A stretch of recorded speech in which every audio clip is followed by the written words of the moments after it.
Apply करने की कोशिश करेंगे, अगर वहाँ से अगर हुआ तो ठीक, नहीं तो फिर इसी यूनिवर्सिटी ऑफ बलूचिस्तान के फिज़िक्स डिपार्टमेंट से एमफिल और फिर पीएचडी करने का इरादा रखते हैं। बलूचिस्तान की यूथ के लिए मेरा पैगाम ये है कि अगर इंसान खुद कुछ करना चाहे, खुद अपने आप खुद करना चाहे, तो फिर वो कुछ भी कर सकता है। क्योंकि आजकल जदीद दौर है, मॉडर्न दौर है, हमारे पास इंटरनेट की फैसिलिटीज़ मुख्तलिफ ऐसे है कि जो पहले ज़माने में नहीं होते थे।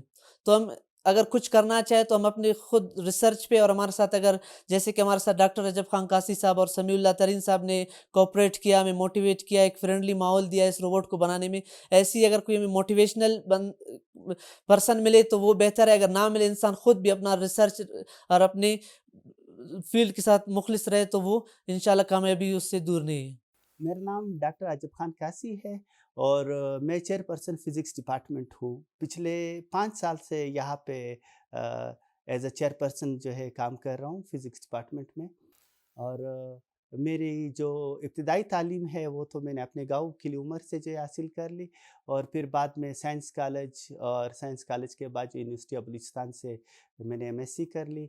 ब्यूटम से एमफिल किया और पीएचडी मैकेट्रॉनिक्स में की Asian institute of technology Thailand से। ये रोबोट बहुत इंटरेस्टिंग रोबोट है। बेसिकली जो हमारा आइडिया था एंटरटेनमेंट रोबोट बनाने का, वो आइडिया ये था कि किसी शॉपिंग मॉल में, जिस तरह हमारे यहाँ मिलेनियम है या इस्लामाबाद में सेंटोरस है, इस तरह के मॉल्स में कस्टमर्स को अट्रैक्ट करने के लिए कोई ऐसा आइडिया होना चाहिए कि वो जो है बच्चों और लोगों के को एंटरटेन भी कर ले और शॉपिंग मॉल की तरफ लोगों को अट्रैक्ट कर सके।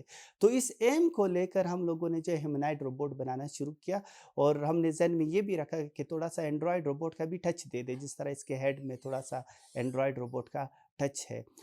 जो ये रोबोट हम लोगों ने बनाया है ये 9 डिग्रीज़ ऑफ फ्रीडम का है। जिसमें 2 डिग्रीज़ ऑफ फ्रीडम के इसके लेग्स है, 2 डिग्रीज़ ऑफ फ्रीडम के इसके हैंड है, और 5 डिग्रीज़ ऑफ फ्रीडम का इसका हेड है। जो डिग्रीज़ ऑफ फ्रीडम अगर मैं आप लोगों को थोड़ा-सा बता दूँ, वो इस तरह है कि मेरी आँखें हैं, अगर मैं आँखें हॉरिज़ॉन्टली मूव करूँ, फॉर एग्ज़ाम्पल मैं यूँ करूँ और यूँ करूँ, तो ये 1 डिग्री ऑफ फ्रीडम हो गया। और साथ में अगर मैं ऊपर-नीचे देख लूँ, इस तरह कर लूँ और इस तरह कर लूँ, तो ये नेक्स्ट डिग्री ऑफ फ्रीडम यानी 2 डिग्री फ्रीडम हो गया। और इसका जो हेड है रोबोट का, वो इस तरह भी हो सकता है, इस तरह हो सकता है, सो ये 3 डिग्री ऑफ फ्रीडम हो गया। और इसका हेड यूँ हो सकता है और यूँ हो सकता है, तो ये इसका 4 डिग्री ऑफ फ्रीडम हो गया। और जो 5th डिग्री ऑफ फ्रीडम है, जिस तरह मैं बात कर रहा हूँ, मेरे जबड़े हिल रहे हैं, तो इसी तरह ये रोबोट भी बात कर सकता है। तो ये अपने जबड़ों को हिला सकता है, तो ये इसका 5th डिग्री ऑफ फ्रीडम है। इनिशियली तौर पर हमने यही 9 डिग्रीज़ ऑफ फ्रीडम इस रोबोट में रखे। इन फ्यूचर इंशाल्लाह हम इसको बढ़ा देंगे। फॉर एग्ज़ाम्पल इसके जो हैंड है उसका इसका सिर्फ़ और सिर्फ़ एक हैंड जो है वो 7 ऑफ डिग्रीज़ ऑफ फ्रीडम का है। चूँकि इस वक़्त जो हम काम कर रहे थे, तो बच्चों बच्चों का और हमारा भी बजट ख़त्म हो गया था, सो हम इतना अफ़ोर्ड नहीं कर सकते थे कि इसके एक-एक फ़िंगर के लिए हम अलग से इसमें सर्वो मोटर लगा लें। 50,000 रुपीज़ जो है इसमें अभी तक लगे। कोई लैब कभी भी कंप्लीट नहीं होती, इसमें तो कोई शक नहीं। अगर आप एमआईटी में भी चले तो आपको पता चलेगा कि आपको यहाँ पे फला फैसिलिटी और चाहिए, फला फैसिलिटी और चाहिए। हमारी लैब कभी भी उन लैब्स का मुकाबला नहीं कर सकती, जिस तरह कैम्ब्रिज है या एमआईटी है या डेवलप्ड कंट्रीज़ की जो लैब है। लेकिन as compare to physics department just few years before, अभी हमारे पास काफ़ी फैसिलिटीज़ है रोबोट्स के हवाले से, रोबोटिक के फ़ील्ड के हवाले से तो काफ़ी हमारे पास फैसिलिटीज़ है। फॉर एग्ज़ाम्पल हमारे पास जो है 3D प्रिंटर्स है, और जिस तरह ग्राइंडिंग मशीन होता है, ड्रिलिंग मशीन होता है, इस तरह काफ़ी टूल्स है। और इलेक्ट्रॉनिक्स के जो कंट्रोलर्स यूज़ करते हैं, माइक्रो प्रोसेसर्स यूज़ करते हैं, ड्राइवर्स यूज़ करते हैं, मोटर्स वगैरह, ये सारी चीज़ें हमारे लैब्स में मौजूद है। लेकिन स्टिल अगर बात कही जाए कि सारी की सारी फैसिलिटीज़, तो सारी की सारी फैसिलिटीज़ हमारे पास नहीं है। हमारे बहुत सारे प्रोजेक्ट जो है चल रहे हैं। बेसिकली अगर मैं बताऊँ तो यहाँ पर फिज़िक्स डिपार्टमेंट में हमारा नैनो टेक भी चल रहा है, माइक्रो फैब्रिकेशन भी चल रहा है, और रोबोटिक्स का फ़ील्ड भी चल रहा है। रोबोटिक्स के फ़ील्ड में प्रोस्थेटिक्स पर हम काम कर रहे हैं, जिसके जिसके बहुत अच्छे रिज़ल्ट्स आए हैं। इंशाल्लाह in focus I will focus the in future I will focus the prosthetics.